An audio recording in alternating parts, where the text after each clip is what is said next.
السلام علیکم دوستو، میں ہوں شیخ کاشف۔ آپ دیکھ رہے ہیں ایس کے ٹی وی۔ کروڑوں اربوں درود و سلام ہمارے پیارے نبی حضرت محمد مصطفیٰ صلی اللہ علیہ وآلہ وسلم پر، ان کی آل پر اور ان کے اصحاب پر۔ حضرت نوح علیہ السلام۔ حضرت نوح علیہ السلام کو آدم ثانی یا ابو البشر ثانی بھی کہا جاتا ہے، کیونکہ اس روئی زمین پر جتنے بھی انسان ہیں وہ سب آپ علیہ السلام اور آپ کی اولاد کی نسل سے ہیں۔ آپ کے نام سے قرآن کریم میں ایک مکمل سورہ نوح نازل ہوئی اور آپ علیہ السلام کا ذکر قرآن کریم میں 43 مرتبہ آیا ہے۔ حضرت نوح علیہ السلام کی عمر میں علماء کا اختلاف پایا جاتا ہے۔ بعض 1350 سال بتاتے ہیں اور بعض کے مطابق آپ علیہ السلام کی عمر 1050 سال تھی۔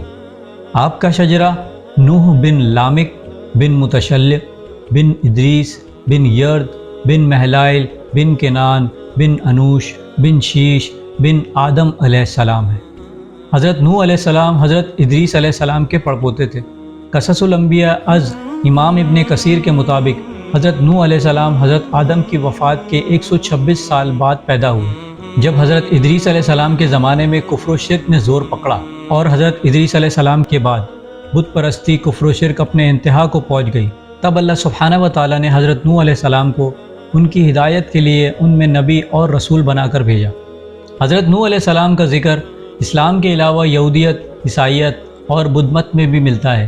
سب مذاہب اس بات پر متفق ہیں کہ کوئی بہت بڑا طوفان آیا تھا اور لوگوں اور جانوروں نے ایک بہت بڑی کشتی پر سفر کیا تھا۔ توریت میں آپ علیہ السلام کو نوح پکارا گیا ہے، جبکہ بدھزم میں جو انڈیا اور چین تک پھیلا ہوا ہے، ان کی کتابوں میں آپ علیہ السلام کو منوح سے پکارا گیا ہے اور قرآن کریم میں آپ علیہ السلام کو نوح کہہ کر پکارا گیا ہے۔ نوح لفظ نوحہ سے نکلا ہے۔ عربی زبان میں نوحہ رونے کو کہا جاتا ہے، اس لیے جب آپ علیہ السلام اپنی قوم کو دین حق کی طرف بلاتے، وہ اتنا ہی زیادہ سرکش اور باغی ہو گئی۔ آپ اپنی قوم کی یہ حالت دیکھ کر بہت رویا کرتے اور بہت دکھی ہوتے تھے۔ حضرت نوح علیہ السلام ہر روز صبح شام اپنی قوم کے لوگوں کو تبلیغ کرتے اور توحید کی دعوت دیا کرتے تھے اور فرماتے، اللہ کے سوا کوئی عبادت کے لائق نہیں اور میں اللہ کا نبی ہوں۔ تو آپ کی قوم کے لوگ آپ کا مذاق اڑاتے اور کہتے، تم کیسے نبی بن گئے؟ تم بھی ہماری طرح گوشت پوشت کے بنے انسان ہو اور ہم ہی میں سے پیدا ہوئے۔ تم میں ایسی کون سی چیز ہے جس سے ہم تمہیں نبی سمجھیں؟ اگر خدا کو نبی بھیجنا ہی تھا تو کسی فرشتے کو بنا کر بھیج دیتا۔ آپ علیہ السلام ایسی باتیں سن کر بھی ہمت نہ ہارتے اور روز ان کو تبلیغ کرتے، اور جب آپ علیہ السلام کی قوم آپ کی آواز سنتے تو اپنے کانوں میں انگلیاں ڈال کر کان بند کر لیتے، اور بعض کافر اپنے سروں پر کپڑا ڈال کر وہاں سے بھاگ جاتے اور معاذ اللہ کہتے، آ گئے پھر سے یہ وہی بات کرنے، ہمیں تمہاری شکل نہیں دیکھنی۔ دوستو، آپ علیہ السلام کی ہمت دیکھیے، روز اللہ کا پیغام لے کر ان کے پاس جاتے، مگر ان لوگوں کے دل کفر و شرک کر کر کے کالے ہو گئے تھے۔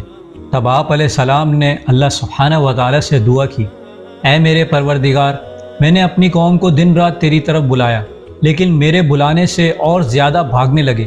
انہوں نے اپنے کانوں میں انگلیاں ٹھوس لیں، اپنے اوپر کپڑے اوڑھ لیے اور کہنے لگے، ہم تیری شکل نہیں دیکھنا چاہتے۔ میرے اللہ، یہ لوگ تیری باتیں سننا پسند نہیں کرتے۔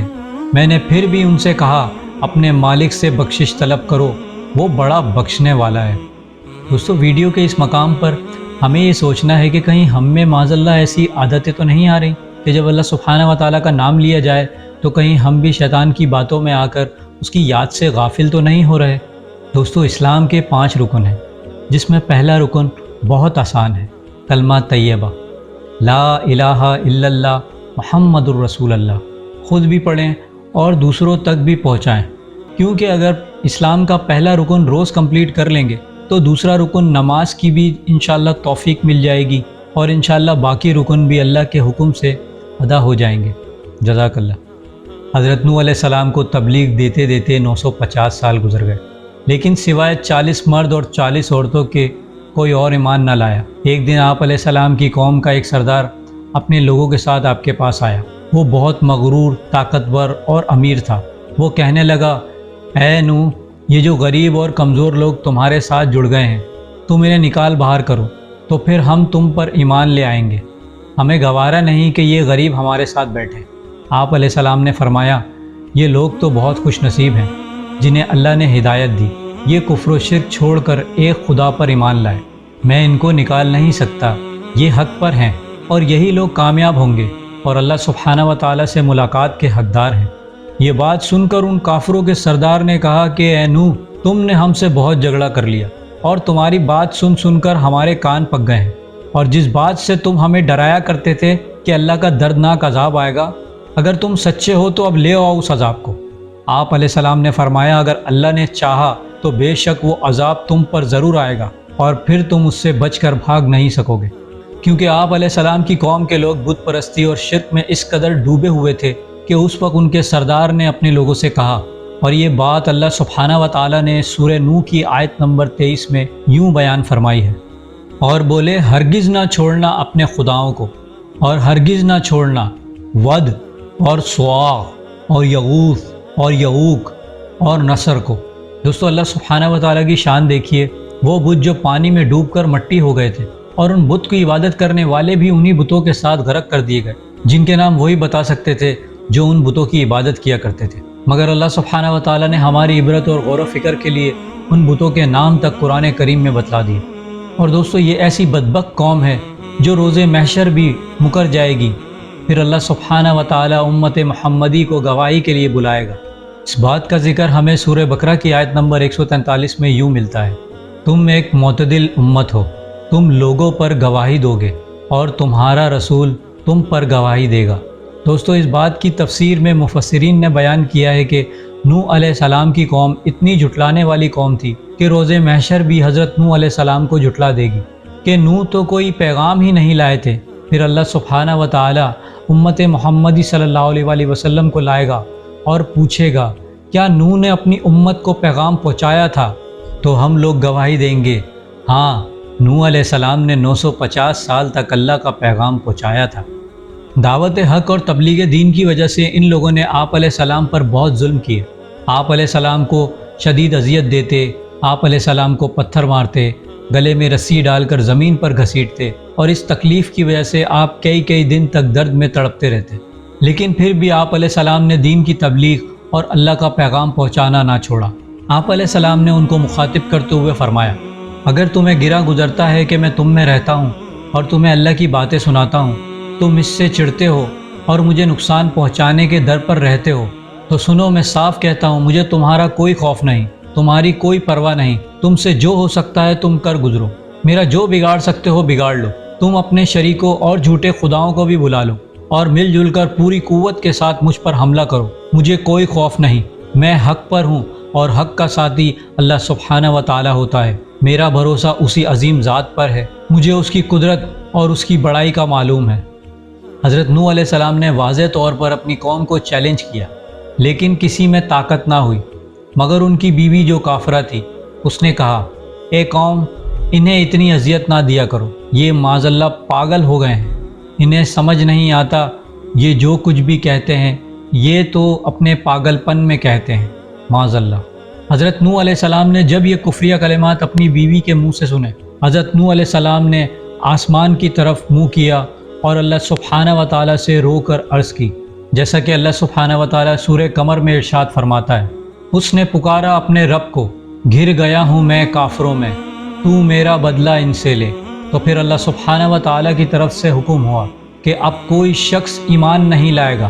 اللہ سبحانہ و تعالیٰ سورہ ہود میں ارشاد فرماتا ہے، نوح کی طرف وحی کی گئی کہ آپ کی قوم میں سے جو ایمان لا چکے ہیں ان کے سوا اب کوئی ایمان نہیں لائے گا، پس آپ ان کے کاموں پر غمگین نہ ہوں۔ مطلب یہ تھا کہ آپ غم نہ کریں، اب اللہ کا وعدہ پورا ہونے والا ہے۔ دوستو حضرت نوح علیہ السلام کے جذبے کو دیکھیے، مسلسل 950 سال تک دن رات ہر روز اللہ کا پیغام اور دین کی دعوت دیتے رہے، لوگ انہیں جھٹلاتے، اذیت دیتے، برا بھلا کہتے، مگر پھر بھی ان سے نا امید نہ ہوئے۔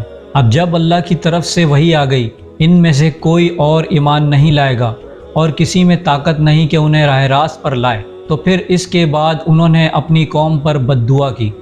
اس کا ذکر اللہ سبحانہ و تعالیٰ نے سورہ نوح کی آیت نمبر 26 تا 28 میں کیا ہے۔ نوح نے کہا، اے میرے پروردگار، تو روح زمین پر کسی کافر کو رہنے سہنے والا نہ چھوڑ، اگر تو انہیں چھوڑے گا تو یہ یقیناً تیرے اور بندوں کو بھی گمراہ کر دیں گے اور ان کے ہاں جو بھی اولاد ہوگی وہ بھی بدکار اور ناشکرے ہوں گے۔ اے میرے پروردگار، تو مجھے اور میرے ماں باپ کو اور جو بھی ایمان لے کر میرے گھر آئے اور تمام مومن مردوں اور عورتوں کو بخش دے، اور کافروں کو سوائے ہلاکت کے اور کچھ نہ دے۔ اللہ سبحانہ و تعالیٰ نے ارشاد فرمایا، جب نوح علیہ السلام نے ہمیں مدد کے لیے پکارا تو ہم نے اس کی مدد کی اور اسے بڑی کشتی بنانے کی وحی کی۔ دوستو، حضرت نوح علیہ السلام نہیں جانتے تھے کہ اتنی بڑی کشتی کیسے بنائے، کیونکہ آپ علیہ السلام کو تو لکڑی کا کام ہی نہیں آتا تھا۔ آپ اسی پریشانی میں تھے تو اللہ سبحانہ و تعالیٰ نے آپ پر وحی نازل کی کہ ہم تمہیں سکھائیں گے کہ کشتی کیسے بنے گی، اس کی تمام چیزیں ہم سکھائیں گے اور ہماری رہنمائی اور مدد سے تم کشتی تیار کرو گے۔ چنانچہ اللہ سبحانہ و تعالیٰ نے حضرت جبرائیل علیہ السلام کو ان کی رہنمائی کے لیے بھیج دیا۔ حضرت جبرائیل علیہ السلام انہیں بتاتے گئے کہ اس طرح کشتی تیار کرو۔ نوح علیہ السلام ایک پہاڑ پر رہتے تھے، ان کے ارد گرد درخت نہیں تھے اور نہ ہی وہاں پانی تھا۔ دوستو، درخت کے بارے میں یہاں دو روایت ملتی ہیں۔ ایک یہ کہ آپ علیہ السلام نے اپنے ہاتھ سے وہاں درخت لگائے جو اللہ سبحانہ و تعالیٰ کی قدرت سے بہت بڑے بڑے اور چوڑے چوڑے ہو گئے، تو پھر ان کو کاٹا اور پہاڑ پر کشتی تیار کرتے رہے۔ دوسری روایت یہ ہے کہ حضرت جبرائیل علیہ السلام جنت سے ایک شاخ لائے، حضرت نوح علیہ السلام نے اس شاخ کو زمین پر لگایا تو وہ ایک بہت بڑا تناور درخت بن گیا جو بہت لمبا اور بہت چوڑا ہو گیا۔ اس کی لکڑی کاٹ کر تختے بناتے اور لوہا لاتے، ان سے کیلیں بناتے، ان کیلوں سے تختوں کو ٹھوکتے، آپس میں ان تختوں کو ملاتے، یہاں تک کہ ایک بہت بڑی اور دیو ہیکل کشتی تیار ہو گئی جو کسی پہاڑ کی طرح لگتی تھی۔ ایک روایت کے مطابق حضرت نوح علیہ السلام نے تقریباً 100 سال میں اس کشتی کو تیار کیا۔ حضرت نوح علیہ السلام نے دعوت کا کام چھوڑ دیا اور کشتی بنانے لگے۔ وہ لوگ انہیں کشتی بناتے دیکھتے تو ان کا مذاق اڑاتے، کہتے، نوح، پہلے تو تو نبی تھا اور اب بڑا ہی بن گیا۔ مزید کہتے کہ یہ کیسا آدمی ہے کہ پہاڑ پر کشتی بنا رہا ہے، یہاں تو پینے کا پانی تک نہیں، تو یہ کشتی کیا ریت پر چلے گی؟ اللہ سبحانہ و تعالیٰ نے ان کافروں کے مذاق کا ذکر سورہ ہود کی آیت نمبر 38 اور 39 میں یوں بیان فرمایا ہے۔ نوح نے کشتی بنانا شروع کر دی، اور جب اس قوم کے سردار ان کے پاس سے گزرتے تو ان پر ہنستے، یعنی مذاق اڑاتے۔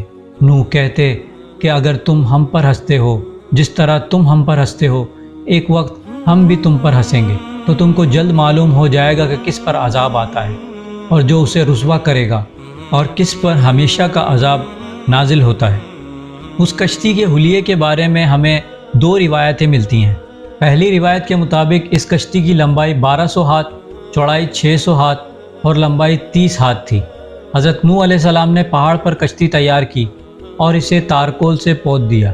اس کی 3 منزلیں تھیں جس میں الگ الگ درجے بنائے گئے تھے، ہر درجے میں ایک دروازہ تھا، اور یہ 3 دروازے اس طرح بنے تھے کہ ہر دروازے کے اوپر ایک دروازہ تھا۔ جبکہ دوسری روایت کے مطابق یہ کشتی 7 منزلہ تھی۔ پہلی منزل میں حضرت آدم اور تمام نبیوں کے تابوت تھے، دوسری منزل میں حضرت نوح علیہ السلام اور ان کے اہل خانہ اور تمام مومنین جو آپ علیہ السلام پر ایمان لے آئے تھے، تیسری منزل پر پرندے، چوتھی منزل پر جنگلی جانور، پانچویں منزل پر چرنے والے جانور، چھٹی منزل پر انسانی ضروریات کا سامان، اور 7ویں منزل پر میوے، بیج، درختوں اور پودوں کی جڑیں تھیں۔ اس کشتی کا دروازہ چوڑائی میں تھا۔ تذکرہ انبیاء کے مطابق یہ اوپر سے مکمل طور پر بند تھی، یعنی یہ ایک تابوت کی مانند دکھائی دیتی تھی، اس لیے انگلش میں اسے آرک کہا جاتا ہے، جس کا مطلب تابوت، یعنی چاروں طرف سے ایک بند ڈبہ۔ مگر پانی پر تیرنے کی وجہ سے اسے آرک آف دی نوح، یعنی حضرت نوح علیہ السلام کی کشتی کے نام سے پکارا جاتا ہے۔ تو بالآخر وہ دن آ ہی گیا جب اللہ سبحانہ و تعالیٰ نے دنیا سے شرک اور بت پرستی کے خاتمے کا فیصلہ کر لیا۔ جس دن آپ علیہ السلام کے گھر سے تنور سے پانی ابل کر باہر آنے لگا۔ قرآن کریم میں لفظ تنور استعمال ہوا ہے، عربی میں تنور، اردو میں بھٹی یا تندور، اور انگلش میں اسٹوو کہتے ہیں۔ اللہ سبحانہ و تعالیٰ نے پہلے ہی اس طوفان کی نشانی بتا دی تھی۔ اللہ سبحانہ و تعالیٰ سورہ ہود آیت نمبر 40 میں ارشاد فرماتا ہے، یہاں تک کہ جب ہمارا حکم آ پہنچا اور تنور جوش مارنے لگا تو ہم نے نوح کو حکم دیا کہ ہر قسم کے جانوروں میں سے جوڑا جوڑا، یعنی 2 جانور، ایک نر اور ایک مادہ لے لو، اور جس شخص کی نسبت حکم ہو چکا ہے کہ ہلاک ہو جائے گا اس کو چھوڑ کر اپنے گھر والوں کو جو ایمان لے آیا ہو اس کو کشتی میں سوار کر لو۔ اور ان کے ساتھ بہت کم لوگ ایمان لائے تھے۔ کشتی میں سوار ہونے والوں کی تعداد 80 بتائی جاتی ہے۔ چنانچہ جب تنور سے پانی نکلنا شروع ہوا تو نوح علیہ السلام کشتی میں سوار ہو گئے۔ ان کی کشتی ان کی بستی سے دور ایک پہاڑ پر تھی۔ اللہ سبحانہ و تعالیٰ کی قدرت سے تمام قسم کے جانور بھی کشتی کے پاس آ گئے۔ نوح علیہ السلام نے انہیں بھی سوار کر لیا۔ اللہ سبحانہ و تعالیٰ سورہ قمر آیت نمبر 11 اور 12 میں ارشاد فرماتا ہے، بس ہم نے آسمان کے دروازوں کو زور کی بارش سے کھول دیا اور زمین کے چشموں کو جاری کر دیا، بس اس کام پر جو پانی جمع کیا تھا خوب جمع ہو گیا۔ آسمان سے برسنے والا پانی اور زمین سے نکلنے والا پانی کتنا تھا، اس کا اندازہ تو صرف اللہ سبحانہ و تعالیٰ کی ذات کو ہی ہے، مگر اس پانی کے عظیم طوفان نے زمین پر کسی بھی رہنے والے انسان، جانور اور پرندوں غرض ہر چیز کو غرق کر دیا، کسی کو بھی زندہ نہ چھوڑا۔ اللہ سبحانہ و تعالیٰ نے ارشاد فرمایا، جب پانی میں طغیانی آ گئی تو اس وقت ہم نے تمہیں کشتی میں سوار کر لیا تاکہ اس کو تمہارے لیے نصیحت اور یادگار بنا دیں، تاکہ یاد رکھنے والے کان اس کو یاد رکھیں۔ یعنی پانی اتنا زیادہ ہو گیا تھا کہ اس سے تمام شے، بستیاں، انسان اور ہر جانور غرق ہو گئے، یہاں تک کہ پانی بلند پہاڑوں سے بھی اونچا ہو گیا۔ دوستو، دنیا میں 2 سب سے بڑے پہاڑ ہیں، ماؤنٹ ایوریسٹ اور K2۔ یہ دنیا کے سب سے اونچے پہاڑ ہیں۔ یہاں بلند پہاڑوں سے یہی مراد ہے۔ اتنا بلند پانی جس کی لہریں پہاڑوں سے بھی اونچی تھی، حضرت نوح علیہ السلام کی کشتی اپنے دامن میں سمیٹے اللہ سبحانہ و تعالیٰ کے حکم سے اور اس کی حفاظت میں اپنی منزل کی طرف رواں دواں تھی، ورنہ اتنے طوفانی پانی میں اس کشتی کی حیثیت ہی کیا ہے۔ نوح علیہ السلام کشتی میں سوار ہوئے تو انہوں نے اپنے لوگوں کو دعا پڑھائی۔ اللہ سبحانہ و تعالیٰ کے بابرکت نام سے ہی اس کشتی کا چلنا اور ٹھہرنا ہے۔ یقیناً میرا پالنے والا بڑا بخشنے والا اور رحم کرنے والا ہے، اور سب تعریف اللہ ہی کے لیے ہیں جس نے ہمیں ظالموں سے نجات عطا فرمائی۔ اور اے میرے پروردگار، مجھے بابرکت اتارنا، اور تو ہی بہتر اتارنے والا ہے۔ جب کشتی ایک پہاڑ کے قریب تھی تب آپ نے اپنے بیٹے کو دیکھا۔ وہ کشتی پر سوار نہیں ہوا تھا کیونکہ وہ آپ پر ایمان نہیں لایا تھا۔ اس کا نام یام تھا، اسے کنان کے نام سے بھی پکارا گیا۔ حضرت نوح علیہ السلام نے اسے پکارا، میرے بیٹے اس کشتی میں آ جا۔ اس بدبخت نے کہا، میں ابھی کسی پہاڑ کی چوٹی پر چڑھ جاؤں گا جو مجھے اس پانی سے بچا لے گی۔ حضرت نوح علیہ السلام نے کہا، آج اللہ کے حکم سے کوئی بچانے والا نہیں مگر وہی جس پر اللہ رحم کرے۔ ابھی حضرت نوح اور ان کے بیٹے کے درمیان یہ گفتگو جاری تھی کہ ایک طوفانی لہر نے اسے اپنی زد میں لے لیا اور اسے غرق کر دیا۔ نوح علیہ السلام سے اللہ نے وعدہ کر رکھا تھا کہ اللہ سبحانہ و تعالیٰ اس کے اہل کو نجات عطا فرمائے گا۔ چنانچہ جب آپ علیہ السلام کے سامنے آپ کا بیٹا غرق ہو گیا تو پکار اٹھے، اے اللہ، میرا بیٹا میرے گھر والوں میں سے تھا اور تو نے مجھ سے وعدہ کیا تھا کہ میرے گھر والوں کو نجات عطا فرمائے گا۔ تو تمام حاکموں سے بہتر حاکم ہے، لہٰذا ناممکن ہے کہ تیرا وعدہ پورا نہ ہو۔ واضح رہے کہ حضرت نوح علیہ السلام کا اپنے بیٹے کے بارے میں بات کرنا بطور سوال تھا، بطور بحث نہیں تھا۔ آپ علیہ السلام وضاحت چاہتے تھے۔ اللہ سبحانہ و تعالیٰ نے ارشاد فرمایا، اے نوح، وہ تیرے گھر والوں یعنی تیرے اہل سے نہیں تھا۔ دوستو، کیونکہ وہ کافر تھا اور کفر نسب کو ختم کر دیتا ہے، اس لیے اللہ سبحانہ و تعالیٰ نے یہ نہیں فرمایا کہ وہ کافر تھا، بلکہ یہ فرمایا کہ وہ تیرے اہل سے نہیں تھا۔ ہمارے لیے بھی یہی ہے کہ مومن کا کافر سے رشتہ نہیں ہو سکتا۔ پھر اللہ سبحانہ و تعالیٰ نے حضرت نوح علیہ السلام کو نصیحت فرمائی کہ آپ ہرگز وہ چیز نہ مانگیں جس کا آپ کو علم نہ ہو۔ جب نوح علیہ السلام جان گئے ان کا سوال وعدے کے مطابق نہیں تھا تو فوراً اللہ سے رجوع کیا اور اللہ سبحانہ و تعالیٰ سے اس کی رحمت اور مغفرت طلب کی۔ کشتی نوح علیہ السلام اور ان کے ساتھیوں کو لیے پانی کی موجوں پر بلند ہو رہی تھی اور زمین پر ہر چیز، انسان، حیوانات، چوپائے، پرندے وغیرہ غرق ہو چکے تھے۔ ان میں کوئی بھی باقی نہیں بچا تھا۔ اگر کوئی زندہ بچا تھا تو وہ تھے کشتی والے۔ ابن عباس رضی اللہ تعالیٰ عنہ سے روایت ہے کہ نوح علیہ السلام اور ان کے ساتھی 6 ماہ کشتی میں سفر کرتے رہے، اور بہت سی روایات میں آیا ہے کہ حضرت نوح علیہ السلام ایک لمبی مدت تک یعنی 6 ماہ کشتی میں طوفان تھم جانے کا انتظار کرتے رہے۔ آپ علیہ السلام نے طوفان کے حالات معلوم کرنے کے لیے ایک کبوتر کو بھیجا جو واپس آ گیا۔ اسے پاؤں رکھنے کی جگہ نہ ملی، اسے دوبارہ بھیجا گیا تو پھر وہ واپس آ گیا۔ چند دنوں بعد پھر بھیجا گیا تو اپنی چونچ میں زیتون کی ایک ٹہنی لایا۔ اس سے حضرت نوح علیہ السلام کو معلوم ہو گیا کہ کہ اب پانی زمین سے کچھ ہی اونچا رہ گیا ہے۔ کچھ دن بعد پھر بھیجا گیا۔ اس مرتبہ کبوتر کے پاؤں خاک آلود ہو چکے تھے۔ نوح علیہ السلام سمجھ گئے کہ طوفان رک گیا ہے اور زمین خشک ہو گئی ہے۔ پھر کشتی اللہ سبحانہ و تعالیٰ کے حکم سے جودی پہاڑ پر جا کر رکی، جو ترکی اور روس کی سرحد پر واقع ہے۔ اللہ سبحانہ و تعالیٰ نے زمین کو حکم دیا کہ تمام پانی نگل جا۔ زمین نے سارا پانی نگل لیا اور زمین خشک ہو گئی۔ روایت میں ہے کہ آپ اور آپ کی قوم کے لوگ 10 محرم کی تاریخ کو اس کشتی سے نیچے اترے۔ اس طرح نوح علیہ السلام زمین پر اتر آئے۔ اس وقت اولاد آدم میں سے حضرت نوح علیہ السلام اور ان کے بیٹوں اور 40 مرد اور 40 عورتوں کے علاوہ کوئی اور انسان زندہ نہیں بچا تھا۔ ہر چیز غرق کر دی گئی تھی۔ صرف نوح علیہ السلام کی اولاد سے ہی دوبارہ اس دنیا کی نسل پیدا ہوئی۔ حضرت نوح علیہ السلام کی اولاد کے علاوہ کسی اور کی نسل آگے نہ چل سکی۔ اسی وجہ سے حضرت نوح علیہ السلام کو آدم ثانی یا ابو البشر ثانی بھی کہا جاتا ہے۔ حضرت نوح علیہ السلام طوفان نوح کے بعد 350 سال دنیا میں زندہ رہے۔ حضرت نوح علیہ السلام کے بعد ان کی اولاد سام، حام، یافس باقی رہے، لہٰذا دنیا میں تمام انسان سام، حام اور یافس کی نسل سے ہیں۔ عرب اور بنی اسرائیل یعنی تمام انبیاء اور پیغمبر حضرت نوح علیہ السلام کے بعد سام کی اولاد میں سے ہیں۔ تمام سیاہ فام افریقی حبشی حام کی اولاد میں سے ہیں۔ ترک، چین، مشرقی ایشیا کے لوگ یافس کی اولاد سے ہیں۔ دوستو، سام کی اولاد میں 2 نبی اس دنیا میں تشریف لائے، ہود علیہ السلام اور صالح علیہ السلام۔ ہماری آنے والی ویڈیو حضرت ہود علیہ السلام کی زندگی پر مبنی ہے، انشاءاللہ تفصیل کے ساتھ بیان کروں گا۔ اللہ سبحانہ و تعالیٰ سے دعا ہے اپنے نیک بندوں میں شامل کر کے ہمیں دنیا اور آخرت میں کامیابی عطا فرمائے، آمین۔ دوستو، امید کرتا ہوں میری ویڈیو سے آپ کی معلومات میں اضافہ ہوا ہوگا۔ اگر میری ویڈیو آپ کو اچھی لگی ہے تو میری ویڈیو کو لائک کریں، میرے چینل کو سبسکرائب کریں اور بیل آئیکن پہ بھی کلک کر دیں۔ اب میں ملوں گا آپ کو ایک ایسی انفارمیٹیو ویڈیو کے ساتھ، تب تک کے لیے اللہ حافظ۔